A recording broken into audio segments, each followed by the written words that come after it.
La Tournerie a pris cet arrêté temporaire de circulation pour faciliter l'exécution de lourds travaux menés par la direction des routes d'Île-de-France et assurer la sécurité des ouvriers du chantier et des usagers utilisant les voies publiques. À Herblay, cette fois-ci, la commune se rêve capitale de la pétanque, pourquoi pas, et ça se passe ce week-end. Tirer ou pointer, ce sont des mots que vous connaissez. Si vous êtes de passage à Herblay, ce vendredi, samedi et dimanche, vous risquez fort d'entendre ce vocabulaire typique des amateurs de boules.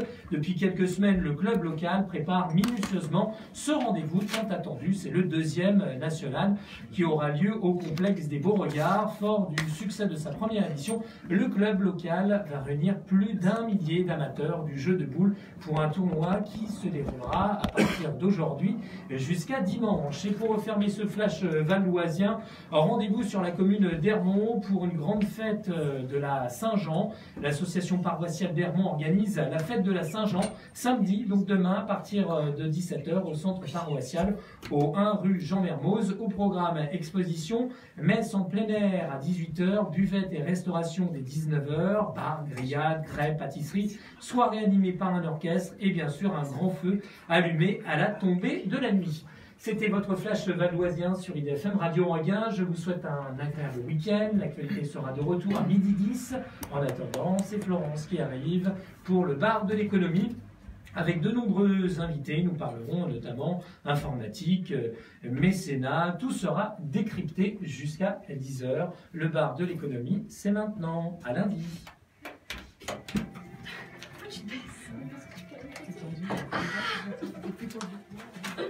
Je n'avais pas compris. Non plus. Si, je pensais que c'était pour pas être dans la caméra. De ramper.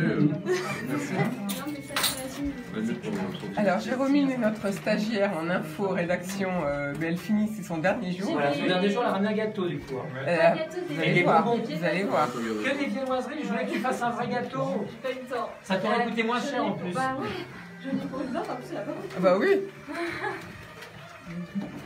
Quand on n'a pas le temps, il faut y être riche. Bon, c'est la Coupe du Monde, c'est pour ça qu'il y a les drapeaux. Et Chloé reprend le flambeau à partir de lundi. Ok, on y va dans 7 secondes. Chloé, il faut que tu laisses ta place. Pour une semaine, hein, c'est ça. Pour une semaine, Chloé. Hein. Tu vas parler de quoi alors?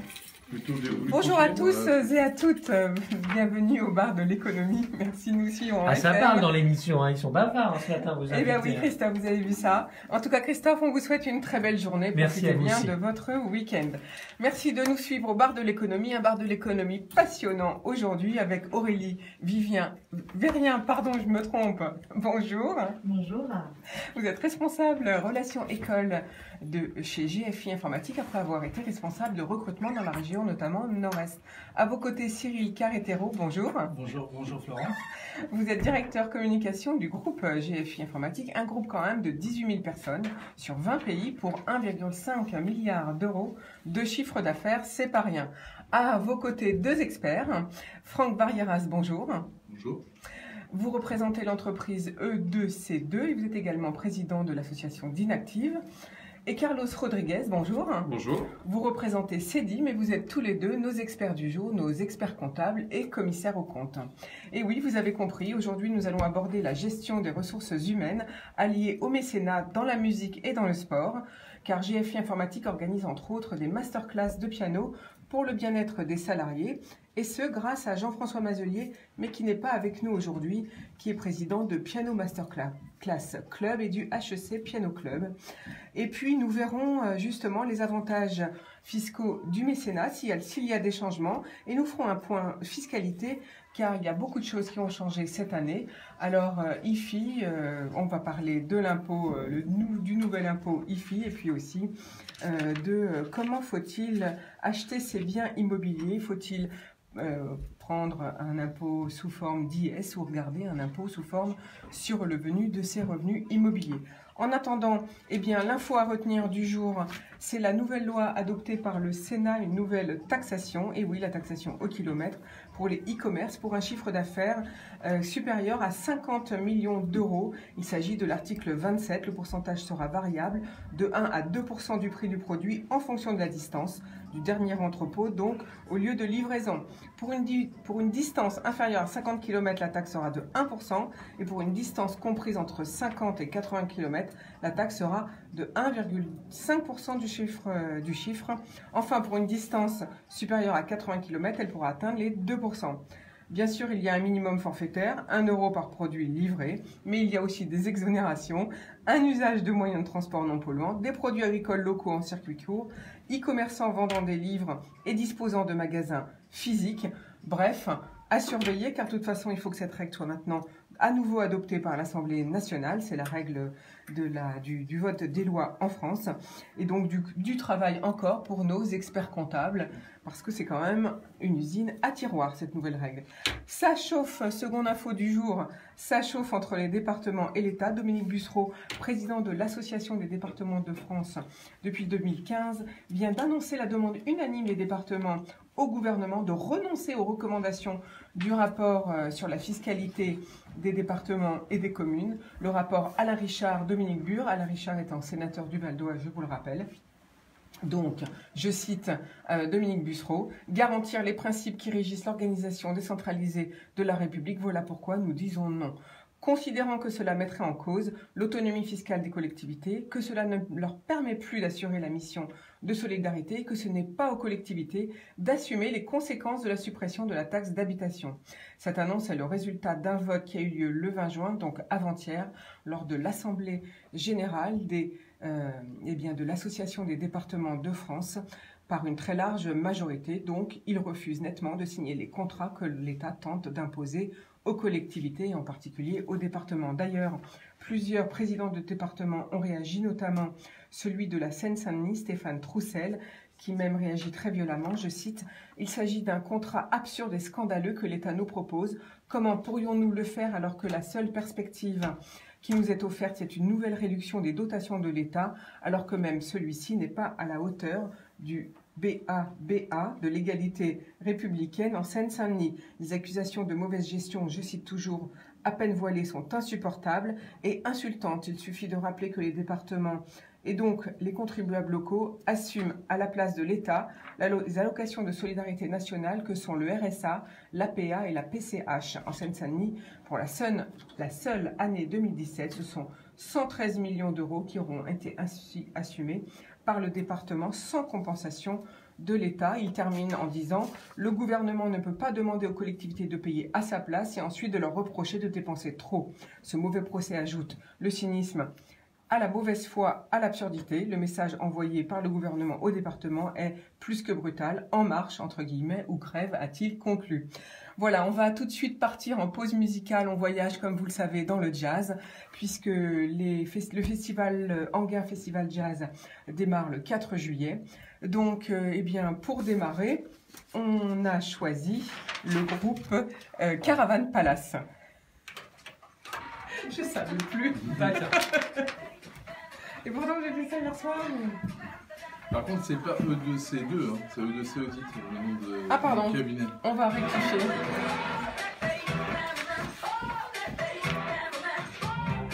E2C Audit. Ouais.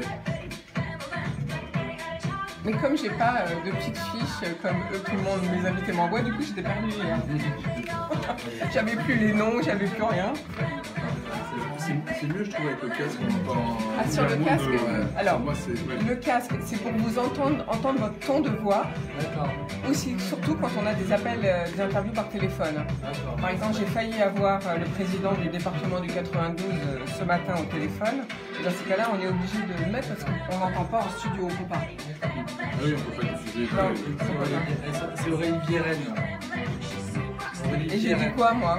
C'est des Vierin, je sais pas. Vierin, je crois. Non, j'ai pas dit ça. Je vais mettre des accents.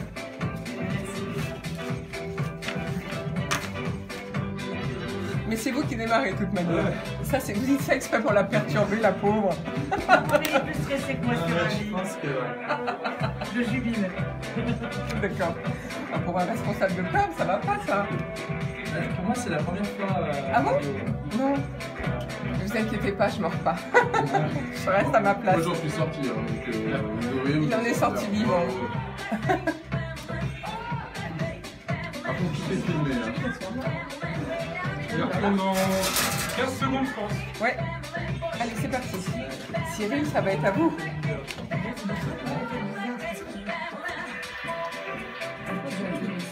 5 secondes, tu penses?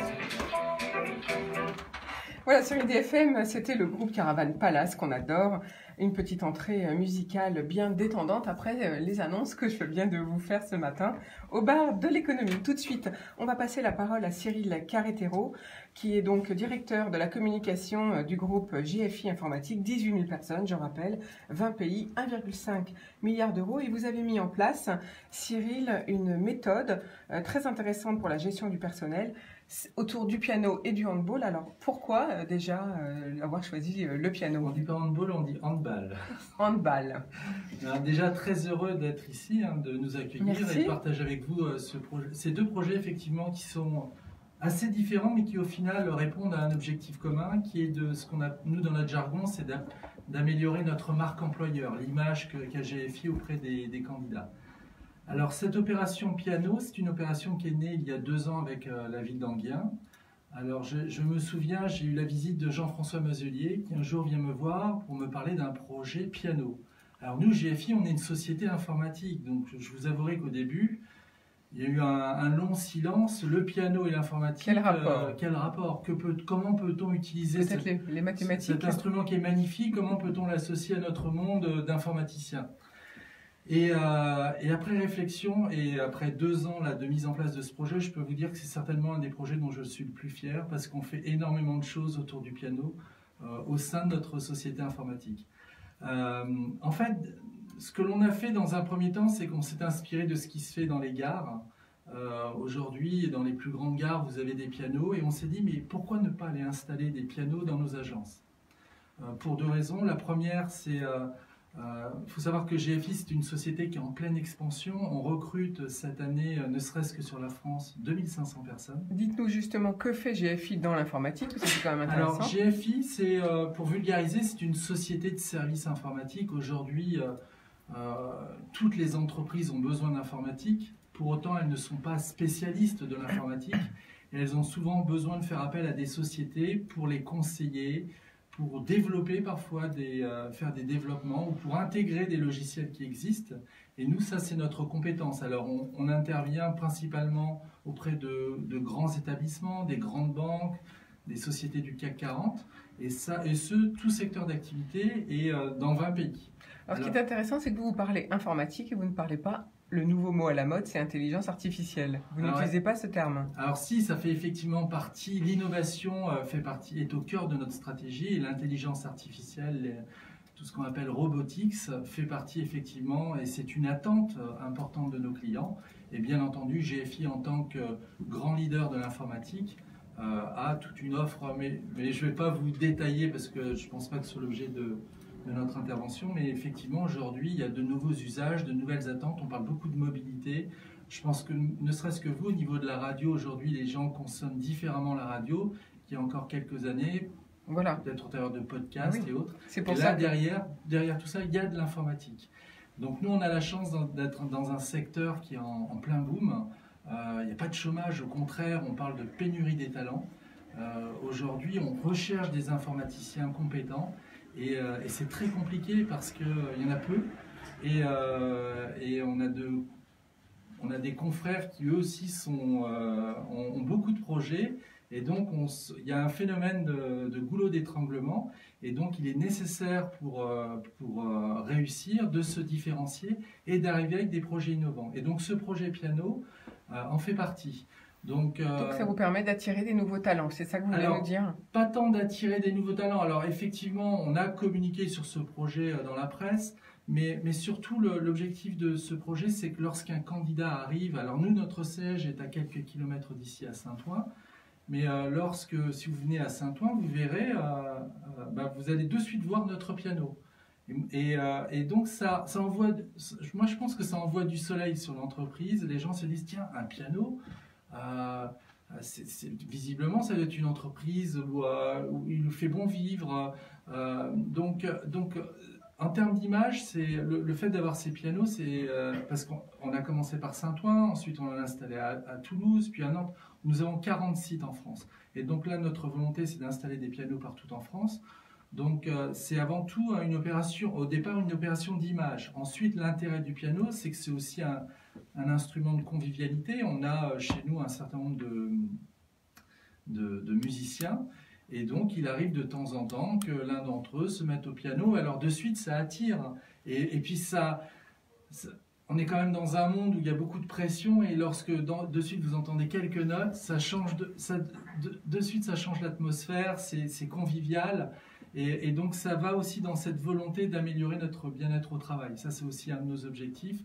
C'est de faire en sorte, on pense qu'aujourd'hui, et c'est un acquis, que pour que les collaborateurs puissent donner le meilleur d'eux-mêmes, il faut qu'ils soient dans un environnement convivial, dans lequel on se sente bien. Et donc le piano contribue, entre autres, à créer ce type d'environnement. Et donc, on a bien compris que c'était à la fois pour favoriser le bien-être des salariés et puis aussi pour travailler sur votre image de marque. Mais alors, vous organisez plusieurs choses. Vous faites aussi des masterclass, des récitals. Oui, pas que le piano alors, en fait, dans les agences. Oui, alors effectivement. Alors ensuite, au travers de ce projet piano, sont nées différentes initiatives. Par exemple, on s'est dit, tiens, alors c'était l'année dernière, c'était jour pour jour, le 21 juin l'année dernière, on s'est dit, tiens, on va essayer de célébrer la fête de la musique au sein de notre entreprise. Donc on a installé, alors c'était un petit peu inédit, on avait installé notre piano de notre restaurant d'entreprise, et donc on a eu un récital, et il y avait un côté très incongru d'entendre du Debussy dans notre restaurant d'entreprise. Moi, je peux vous avouer que c'était magique. Il y a une émotion que j'ai gardée et je pense qu'elle a marqué beaucoup de nos collaborateurs. Alors cette année, on n'a pas fait du piano, on a fait Opération Coupe du Monde hier pour France-Pérou, qui aussi une grosse réussite. C'était différent, centré sur le foot. C'était d'autres émotions, mais sinon, par exemple, autre projet que l'on a, c'est la semaine prochaine. Nous organisons avec les enfants de nos clients une masterclass à l'auditorium d'Anguien. C'est-à-dire que nous avons invité 8 enfants de clients à participer sur une journée à des cours particuliers donnés par un grand concertiste, Laurent Cabasso. Je peux vous dire que pour un enfant qui apprend le piano, c'est une chance exceptionnelle de pouvoir bénéficier des conseils d'un artiste internationalement reconnu qui fait des concerts dans le monde entier. Et ça, grâce à GFI, on va lui permettre de vivre cette émotion. Et pour nous, lorsque vous offrez du plaisir aux enfants, bien évidemment, derrière les parents sont ravis. Et donc, en termes d'image pour GFI vis-à-vis de ces parents qui sont souvent nos clients, c'est tout bénéfice. Oui. Nous avons, il y a quelques mois, organisé une réunion de direction générale dans l'auditorium d'Anguien. Et au milieu de la journée, nous avons eu un mini-concert, toujours autour du piano. Donc là aussi, ce sont des choses un petit peu inédites.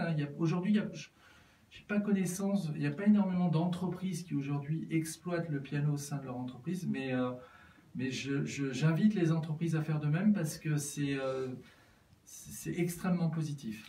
Non, c'est vrai, c'est une innovation. Je connais, moi, celle qui intègre le baby-foot, parce que c'est aussi un autre moyen de créer du lien entre les salariés. Mais on n'avait jamais entendu encore le piano. Mais c'est intéressant, le piano, parce qu'on peut jouer toutes les musiques. Donc, si vous avez des musiciens, ils peuvent jouer du jazz, comme de l'électro, comme du hip-hop, comme de la classique. Voilà, ça permet de faire des soirées très variées, en fait. Exactement. Alors, dans la continuité un petit peu de cette opération, nous avons organisé en début d'année une soirée GFI un incroyable talent. Donc pour nous c'était un pari parce que lorsque vous montez de toutes pièces un spectacle en ne s'appuyant que sur les talents de vos collaborateurs, c'est une prise de risque parce que si vos collaborateurs n'ont pas de talent, ça peut être un gros bide. Et au contraire, on a eu des surprises fantastique, Mais alors, et notamment des musiciens. Avant de choisir le piano, vous avez fait un sondage auprès des salariés pour savoir qui jouait ou pas Non, d'un instrument mais de musique? on sait qu'il y a des stats qui nous indiquent qu'à peu près il y a 5% des collaborateurs qui jouent au piano. Ah oui. Donc ça reste quand même une minorité, mais pour autant, il y a 95% des collaborateurs qui apprécient le piano. Bien sûr. Donc, tout à l'heure, vous parliez de baby-foot. Alors, nous avons aussi des baby-foot et nous avons aussi, parce que tout ce qui est jeux vidéo, on le sait dans la population, les informaticiens font partie on parle de e-sport, le phénomène e-sport. Ça, c'est des choses qui aujourd'hui aussi rassemblent. On va en parler lundi, ouais. puisque Blandine Armelin, directrice du théâtre du groupe Barrière, va nous parler de la journée e-sport qui se déroule à Enghien le 29 juin. Voilà, ça c'est un nouveau phénomène qui arrive. Voilà, c'est toute une compétition de jeux vidéo qui va se dérouler sur la scène du lac d'Enghien le 29 au soir. Et donc le e-sport, c'est un phénomène de mode très important. Oui, et puis c'est un phénomène sur lequel nous, qui nous intéresse parce que les personnes qui jouent aux jeux vidéo ne sont pas très loin de celles et ceux que l'on recrute chez GFI. Ce sont souvent des gens connectés dans le monde digital. Et donc on s'intéresse, on regarde, voir s'il y a possibilité pour GFI de s'associer à ce type d'opération. Mais on le voit déjà au sein de nos locaux.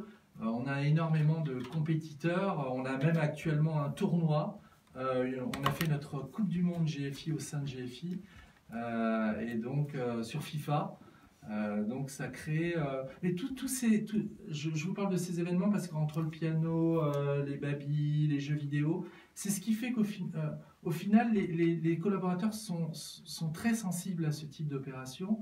Alors bien entendu, pour eux, ce qui est le plus important, c'est de travailler sur des missions intéressantes, d'être bien payés, mais tous ces à côté, l'ambiance de travail, la qualité des locaux, aujourd'hui c'est très recherché par les nouvelles générations et donc c'est la raison pour laquelle on investit sur ce type, sont réellement de vrais investissements. Et puis c'est peut-être une nouvelle manière de vivre pour tous ceux qui justement sont devant un ordinateur toute la journée, je pense. On en parlera peut-être tout à l'heure avec Aurélie Vierien.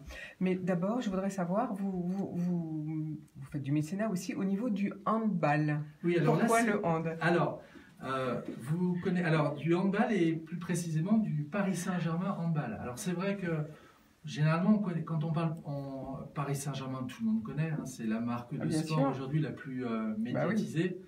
La plus aimée et la plus détestée aussi. Hein. Surtout que les Parisiens qui n'attendent qu'une chose, c'est que le PSG gagne, et tous les provinciaux n'attendent qu'une chose, c'est que le PSG gagne. Surtout que cette marque, elle est à la fois dans le foot, dans le hand, et pour les femmes, dans le rugby. Voilà. Dans le rugby. Dans le rugby, oui. On a reçu le président très bien. À l'antenne. J'ai reçu le président il y a quelques semaines de l'association qui gère le PSG Rugby Femmes. Ah bah très bien, très bien. Donc nous sommes associés au handball. Alors c'est un pari, donc c'est un projet qu'on a lancé en 2012. Et là aussi c'est une grande réussite parce qu'on a renouvelé depuis 3 fois notre contrat. Alors on a une chance terrible, c'est qu'on bénéficie d'une double exposition. D'un côté vous avez le handball français qui cartonne. Les meilleurs joueurs du monde se trouvent en France. La France, multiple championne olympique, champion du monde, champion d'Europe. Et de l'autre côté, vous avez le Paris Saint-Germain, qui est un club très puissant et donc qui a réuni au sein de son équipe, l'équipe de France, c'est presque l'équipe du Paris Saint-Germain handball. Donc il y a une vraie attractivité autour de ce club de hand. Et nous, GFI, nous avons la chance d'être le partenaire majeur. Ça veut dire qu'on est sur le maillot. Si vous regardez Karabatic, son maillot, vous verrez GFI, on ne peut pas nous rater. Et donc pour nous, en termes d'exposition, c'est une exposition rêvée. Parce qu'on reste quand même sur les tarifs du hand, et pas sur le foot. Mais avec une visibilité. Oui, ce que vous voulez dire, c'est que ça coûte moins cher pour l'entreprise de soutenir une équipe dans le hand que dans le foot. C'est incomparable. Bien sûr. Si on devait être partenaire majeur du Paris Saint-Germain football, mais là c'est plutôt si l'optique, on est sur d'autres budgets. Mais pour autant, je peux vous assurer que dans des journaux comme l'Équipe ou même dans la presse quotidienne, Moi, au départ, lorsqu'on a signé ce contrat, je m'amusais à découper les photos et les envoyer aux collaborateurs pour leur dire « Regardez, on voit le logo ». Maintenant, je ne le fais plus parce que je fais ça tous les jours. C'est énormément de retombées presse. Alors, nous, ce qui nous a motivés dans ce choix, et c'est un petit peu une spécificité GFI, c'est avant tout pour des raisons liées au recrutement. Comme je vous l'ai indiqué, GFI, c'est une entreprise en pleine expansion. On recrute 4000 personnes à l'année. Voilà, si vous cherchez du travail, contactez GFI. Ouais. Et 2500 en France. Ils ont des postes à offrir, ce n'est pas les seuls d'ailleurs. Mais 2500 en France, oui, on fait partie des plus gros employeurs sur la région parisienne, des sociétés qui affichent le plus de recrutement sur la région parisienne. Donc 4000 postes à pourvoir dans l'année, c'est énorme. Dans le monde et 2500 en France, c'est énorme. Dont la moitié en région parisienne, un peu plus de 1200. Nous, ce que l'on a remarqué, c'est que depuis que l'on affiche nos couleurs à côté de celles du Paris Saint-Germain, c'est le jour et la nuit en termes pour capter l'attention des candidats, parce que nous, l'informaticien, le profil type de l'informaticien, c'est plutôt un homme ou une femme. 30 ans, mais malheureusement pas suffisant. On a 23% de femmes, donc on est en ligne avec le secteur, mais malheureusement il n'y a pas suffisamment de femmes. Il faut attirer les femmes. Donc là, ça fait partie aussi de nos objectifs. Alors l'avantage du hand, c'est que c'est aussi bien masculin que féminin. Mais ce que l'on voit, c'est que depuis qu'on associe nos couleurs à celles du Paris Saint-Germain, ça nous a permis d'attirer l'attention sur GFI, parce que les gens viennent ici. GFI, PSG. Donc au départ, ils voient le PSG, mais ils se disent « Ah, GFI, ah ouais, tiens, ça doit être une société importante, sérieuse, quand on est sur le maillot du PSG. » Ça le fait quand même, c'est valorisant. Et donc, on attire l'attention. Après, derrière, il faut leur vendre pourquoi venir chez GFI. Les gens ne vont pas au Paris Saint-Germain. Rien va répondre à la question, justement. Mais on a organisé des événements au Parc des Princes, recrutement. On n'a jamais eu autant de monde entre ce qu'on faisait avant et grâce au Paris Saint-Germain, on attire du monde. Aussi, donc ça, c'est le premier avantage. L'autre avantage, c'est que on invite énormément de clients au handball. Le Paris Saint-Germain joue 2 fois par semaine. Généralement, c'est championnat de France et Coupe d'Europe le week-end. Et on le voit, c'était une interrogation. Au départ, on se demandait est-ce qu'on sera capable de remplir nos 40 places par match pour des matchs du hand. Et 2 fois par semaine, oui, c'est beaucoup. Non, c'est beaucoup. Et en fait, c'est complet. Alors souvent, ce qu'on se rend compte, c'est que les parents viennent au départ plus par curiosité pour faire plaisir aux enfants, donc ils viennent en famille. L'enfant est souvent fan du PSG, donc tiens, GFI nous propose d'aller voir du hand, on va y aller. Et lorsqu'ils viennent à Coubertin, ils jouent à Coubertin, les familles sont agréablement surprises par la qualité du spectacle, par l'engagement des joueurs. En plus, vous êtes au premier rang, vous voyez des gens, Karabatic, Schaumeyer, Narcisse, sont des noms qui parlent quand même dans le sport. En plus, ils sont hyper sympas, vous avez la possibilité après le match d'aller échanger avec eux. Donc, on fait venir énormément de clients, et lorsque vous faites venir des clients, vous créez de l'intimité avec eux, et derrière, c'est du business. Ce qui marche très très bien, notamment, c'est ce qu'on appelle les opérations Escort Kids, où on propose, c'est un petit peu à l'image de ce qu'on fait sur le piano la semaine prochaine, on propose à nos clients de venir avec leurs enfants. Les enfants, après, on les habille aux couleurs du Paris Saint-Germain, et vous savez, ils rentrent dans le stade, ils donnent la main aux joueurs, ils accompagnent. Alors bon, il y a 4000 personnes, il y a un disjockey, donc il y a une super ambiance. Donc les enfants, eux, vivent un moment... c'est magique en fait pour les enfants. Ils s'en rappellent toute leur vie, parce que c'est inédit de se retrouver dans une enceinte avec des joueurs de hand, du PSG. Après, on leur donne des drapeaux, et puis ils font signer des autographes. Et souvent, à chaque fois, le lendemain, on reçoit des mails de parents qui nous disent « Merci GFI, ma fille ne veut plus quitter son maillot, elle va aller à l'école avec, vous lui avez fait vivre un instant extraordinaire, je vous remercie. » Et ça, pour nous, c'est... Il n'y a pas mieux en termes d'événementiel, parce que là, vous touchez à l'affectif, et c'est vraiment très très bien. Merci Cyril Carretero de nous avoir parlé du mécénat que propose GFI. On va poser la question à Aurélie Vierien, qui est donc responsable des relations écoles.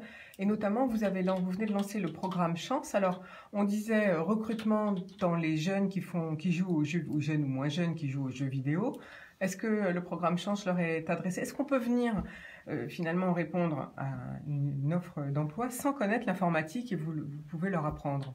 Alors, effectivement, on recrute des informaticiens au global à 86%, mais 10% de nos recrutements sont dédiés à des jeunes ou moins jeunes d'ailleurs, non issus de l'informatique, donc des personnes qui sont soit éloignées du marché de l'emploi, soit en reconversion professionnelle et qui ont envie de travailler dans l'informatique. On constate que le marché de l'informatique, de l'emploi est en pénurie et nous avons tous besoin de nouveaux collaborateurs. Et donc GFI a bâti en lien avec le Pôle emploi un programme qu'on a intitulé le programme Chance, qui est en fait une POE, donc c'est une préparation opérationnelle à l'emploi, qui permet à des non-informaticiens d'apprendre en 3 mois, donc soit 400 heures, des technologies, des métiers de l'informatique. Et chez GFI, ces formations débouchent sur des contrats de travail, généralement en CDI, et pour des profils plus juniors, il est possible que ça débouche sur des contrats en alternance qui seront ensuite transformés en CDI. Donc en fait, ce que vous voulez nous dire, c'est qu'à la limite, même quelqu'un qui vient de passer le bac, alors vous les prenez au niveau du bac ou bien qu'est-ce que vous demandez, quels sont les critères? On a certains prérequis quand même. On recrute généralement des bac plus 2 à bac plus 5, bac plus 8. Pour faire l'informatique, il faut avoir un bon raisonnement, une bonne logique, être bon en algorithmie. Donc on cherche une certaine forme de savoir-faire pour réussir à appréhender nos métiers. Et ensuite, on cherche aussi et surtout un savoir-être. Donc, des gens qui vont s'intégrer facilement dans nos équipes et qui vont pouvoir collaborer. Donc, on sait très bien qu'après 3 mois de formation, on n'est pas un informaticien à 100%, mais on a déjà un certain bagage parce que c'est des formations qui sont très complètes. Et ensuite, accompagnés par nos managers, ce sont des personnes qui peuvent évoluer sur différents métiers. On va parler de développement, de système, de réseau, de consultants ERP, donc tout un panel de métiers qui existent chez GFI et qui sont ouverts à des non-informaticiens à travers ce programme Chance. Alors justement, parlons un petit peu des métiers qui sont qui ont le vent en poupe en ce moment dans l'informatique. C'est lesquels chez vous? Tous nos métiers ont le vent en poupe. Aujourd'hui, si vous pouvez nous citer des noms et ce que ça représente derrière. Pour les jeunes, par exemple, qui passent le bac cette semaine et qui vont choisir ensuite leur formation. Alors, ils ont déjà choisi, mais si ils réfléchissent à comment ils se réorienteront, comment ils vont poursuivre leurs études.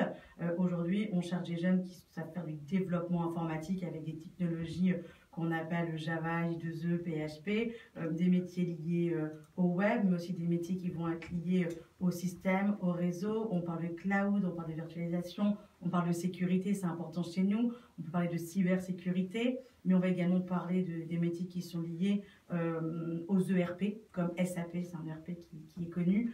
Donc c'est vraiment tous les métiers qui vont balayer le digital en général, en fait. En fait, vous balayez tous les métiers de l'informatique, comme on dit, ou de l'intelligence artificielle, selon les termes qu'on veut utiliser. Alors, autre événement également chez GFI, c'est votre After Work.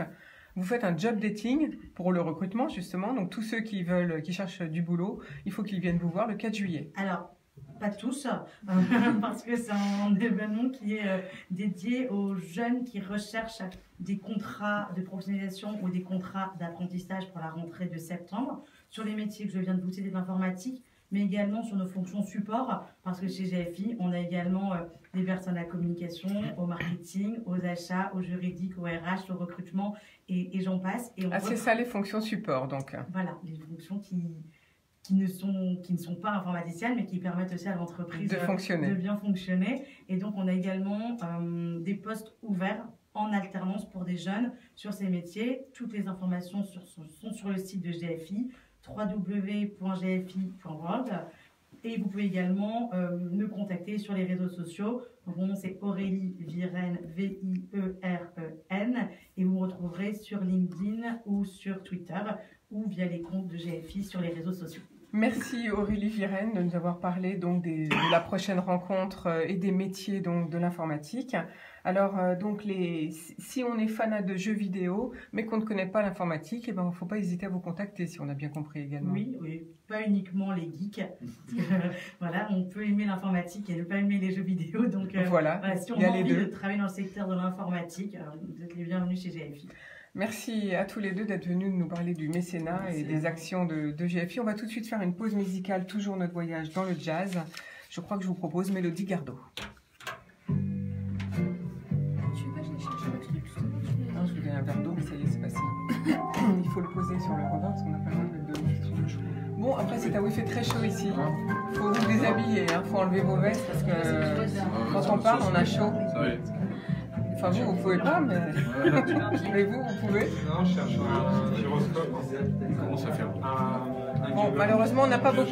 On va pas laisser beaucoup Mélodie Gardot le temps de chanter. Ouais, je vais faire une solidité, ça suite. Et j'ai pas passé aucune des infos que j'avais préparées. On n'a pas le temps. Ils vont pas être contents. Ça, je trouve un super site pas cher. J'avais fait le tour de tous les joueurs. Alors, là, voilà. Ah ouais, bah c'est là où on le trouve. Ouais. Comment c'est pas cher? Je galérais, je demandais sur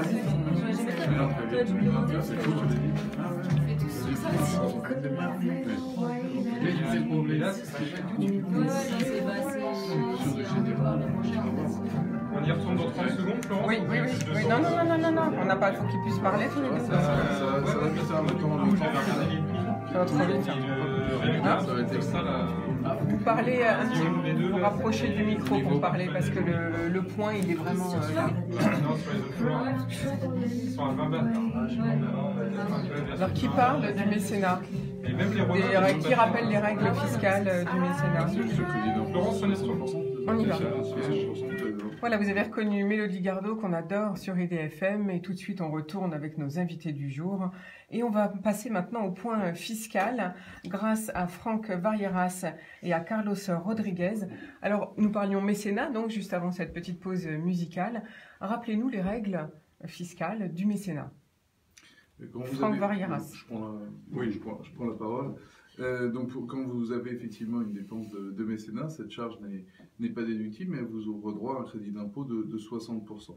Donc, effectivement, ça a un impact qui est à hauteur de 40% de la somme que vous avez dépensée. Donc ça veut dire qu'on peut très avantageux. Et on peut déduire toutes les charges. C'est-à-dire si on finance donc une opération. Vous donnez, je sais pas, moi, par exemple 1000 €. Voilà. En fait, vous aurez 600 € d'impôt en moins.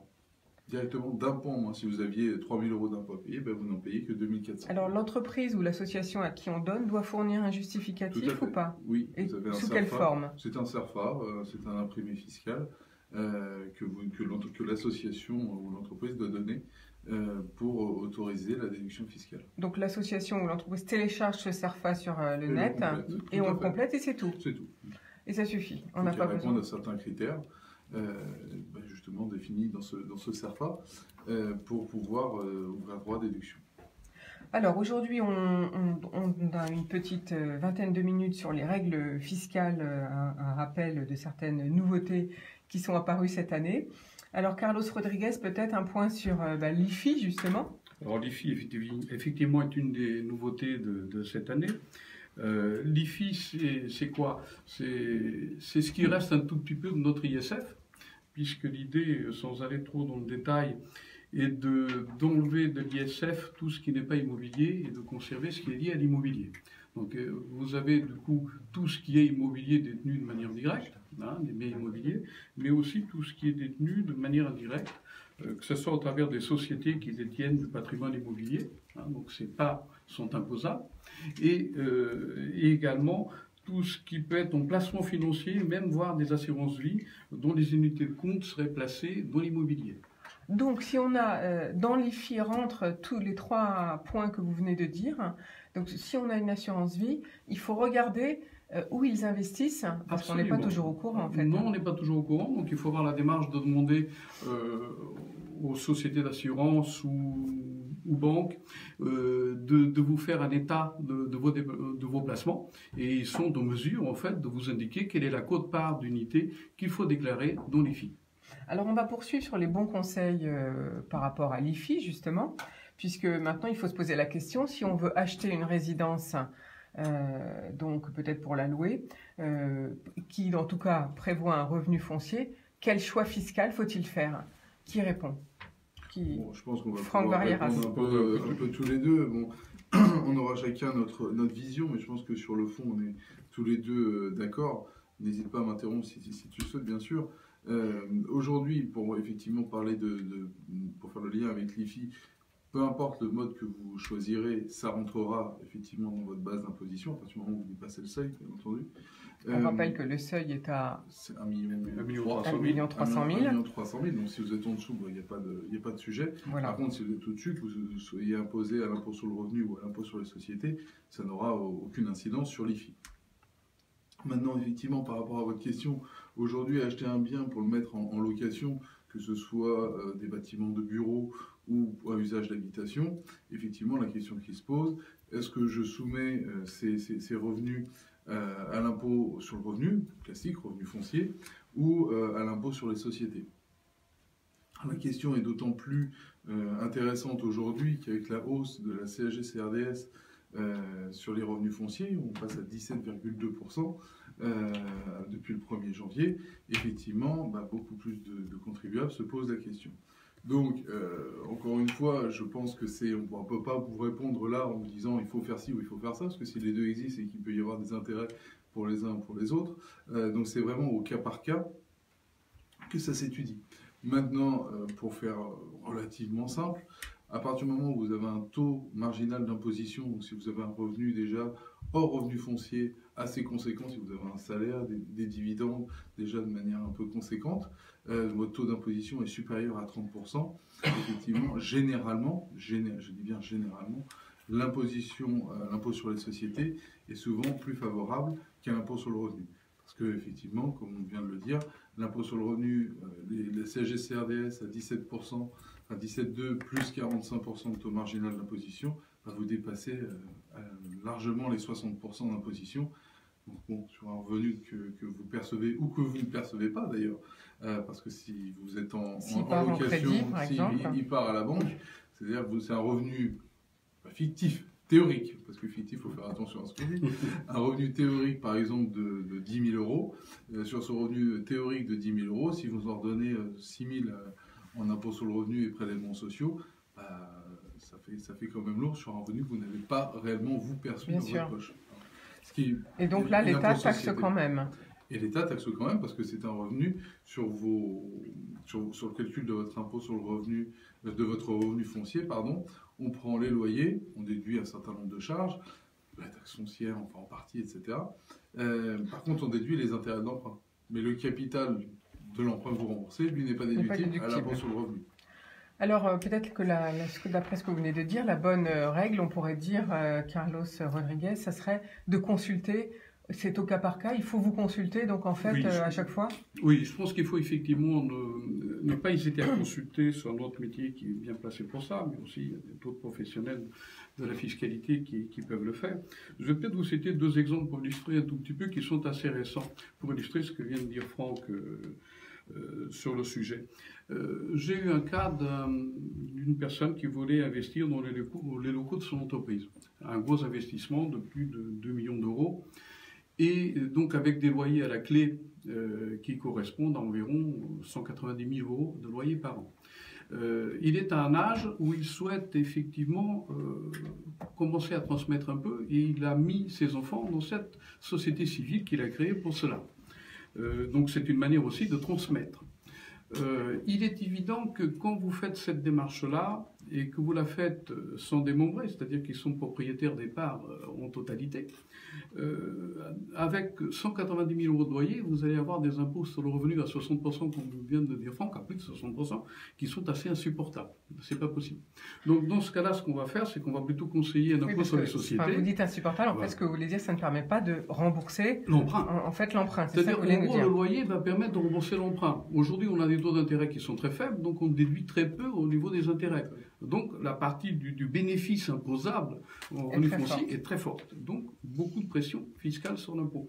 Donc là, on va conseiller un impôt sur les sociétés avec un système qu'on appelle de l'amortissement du bien qui permet d'avoir un résultat très proche de zéro, ou en tout cas dans des taux d'imposition à l'IS très faibles, puisqu'on peut rappeler que jusqu'à 38 000 euros de bénéfices, on paie 15% d'impôt. donc un impôt assez faible, et surtout pour les enfants qui sont associés, ça leur permet effectivement de devenir propriétaires à terme de ce bien sans avoir à subir la pression fiscale. Donc vous, ce que vous conseillez, c'est de, à la limite, mettre ces enfants dans cette SCI, comme vous avez dit, mais ça veut dire qu'il faut leur transmettre à la fois...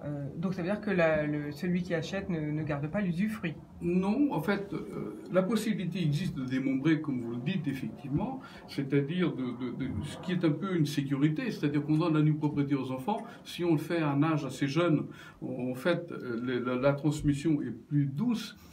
En fait, quand vous êtes en création de société, d'une SCI pour un bien immobilier, ce qu'il faut comprendre, c'est que la valeur de cette société est très faible. Vous avez investissez 2 millions, vous empruntez 2 millions. La valeur de votre société est de 0. Donc, quand vos enfants ont 50% de ces biens, ils possèdent 50% de 0. Donc, il n'y a pas de transmission, il n'y a rien, ça ne leur coûte rien. Et le raisonnement, c'est que le loyer va rembourser l'emprunt. Et au bout de 15 ans, par exemple, les enfants sont propriétaires de la moitié du bien, sans avoir fait pratiquement d'efforts particuliers pour devenir propriétaire. Donc dans ce cadre-là, on ne parle pas forcément de démembrement. Les enfants interviennent à 100%. On parle souvent de donner la nue propriété.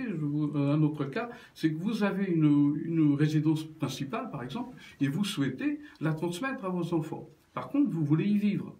Vous voulez y rester. Donc, ce qu'on peut faire, c'est transmettre effectivement par donation, utiliser les abattements qui sont à votre disposition, qui ne donnent pas lieu à paiement d'imposition ou droit de transmission, et de transmettre simplement la nue propriété, puisque la nue propriété vaut moins que la valeur totale.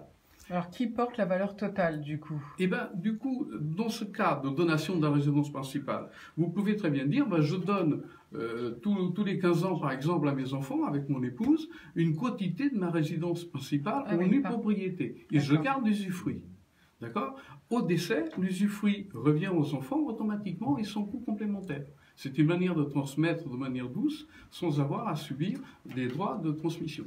Voilà, une manière donc d'alléger. Mais alors là, par contre, si on parle de nouveau de l'IFI, est-ce que qui déclare dans l'IFI la valeur de la maison? Alors, l'IFI, dans le cadre de la maison, c'est celui qui a l'usufruit qui déclare. D'accord. C'est-à-dire, si vous voulez... Donc, même si on a donné à ses enfants et qu'on a gardé l'usufruit, il faut le déclarer soi-même. De manière démembrée. Voilà. Tout à fait. Par contre, il peut y avoir des cas, c'est pour ça que je dis bien que c'est au cas par cas, quelqu'un qui va avoir un patrimoine immobilier qui, admettons, de 2 millions d'euros, constitué d'une résidence principale et d'une résidence secondaire.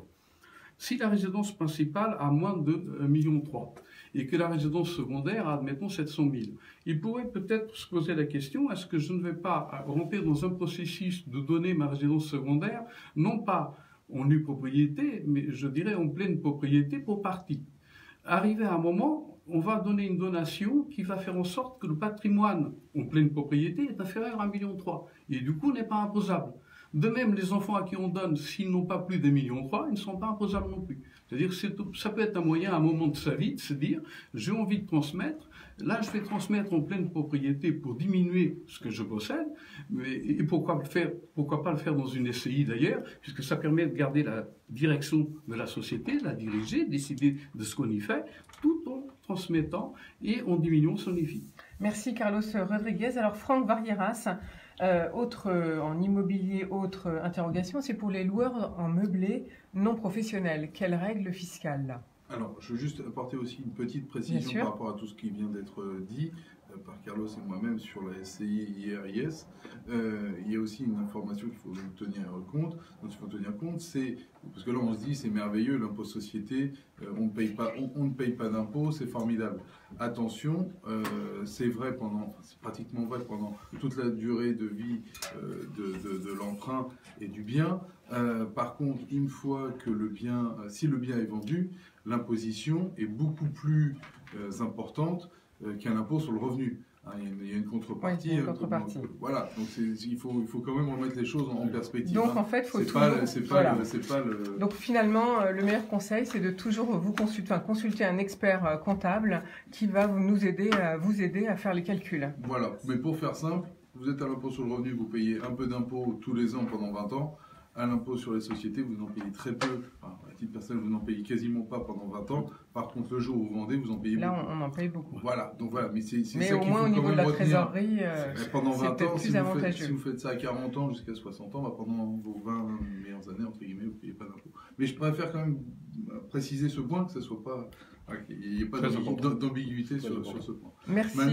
Maintenant, pour répondre à votre question très rapidement sur le LMNP, donc le loueur en meublé non professionnel, en fait, c'est une conjugaison un peu de l'impôt sur le revenu et de l'impôt sur les sociétés. C'est-à-dire que vous pouvez, le gros avantage de l'MMP, c'est tout simplement, donc vous êtes obligé de louer en meublé, c'est-à-dire mettre des couverts, un lit, une table, des chaises, etc. Donc il y a quand même quelques contraintes. Par contre, l'avantage, c'est que vous pouvez amortir le bien.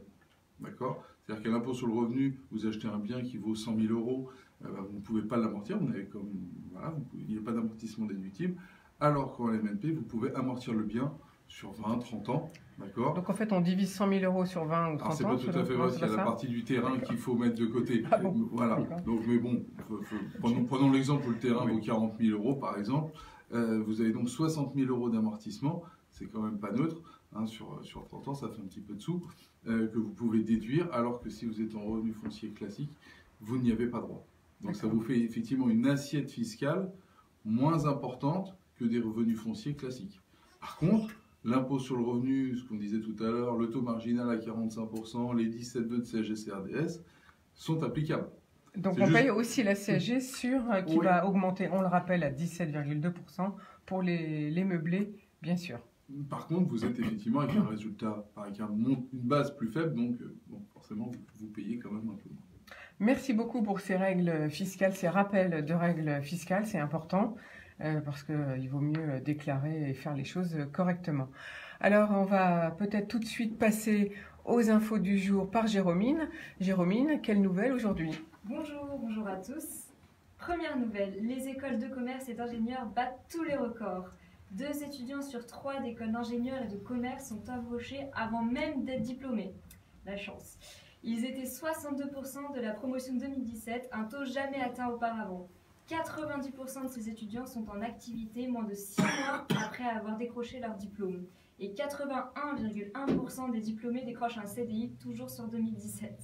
Ce taux net d'emploi des étudiants sortant des écoles sortant des écoles atteint son plus haut niveau depuis 2010. Cependant, les femmes sont systématiquement moins bien classées que les hommes, tant sur les contrats que sur les fonctions et sur le niveau de salaire. En 2018, la part des CDI représente un écart de 11 points entre les jeunes hommes et les jeunes femmes. Donc en résumé, si vous êtes littéraire et femme, bon courage. Seconde info du jour, Jérôme. Un permis pour piloter les drones. Et oui, vous avez bien entendu, il faudrait bientôt un permis pour piloter certains drones de loisirs. Le principe, il faudra passer un mini-test de connaissances en ligne gratuit, bien sûr, dès septembre 2018. Attention au contrôle. Ce test à base de questions à choix multiples sera disponible sur un site internet et sur une application mobile. Cette formation vise à vous responsabiliser avec une approche pédagogique pour améliorer des conditions d'usage en sécurité et la connaissance de règles essentielles. Il vous sensibilisera également à respecter bien évidemment la vie privée d'autrui. Cependant, pas de panique, il sera possible de le passer autant de fois que nécessaire et ça concerne les amateurs de drones de plus de 800 grammes. Troisième info du jour, Jérôme. 3e édition du concours de Cosmetic Victories organisé par Cluster Cosmetic Valley.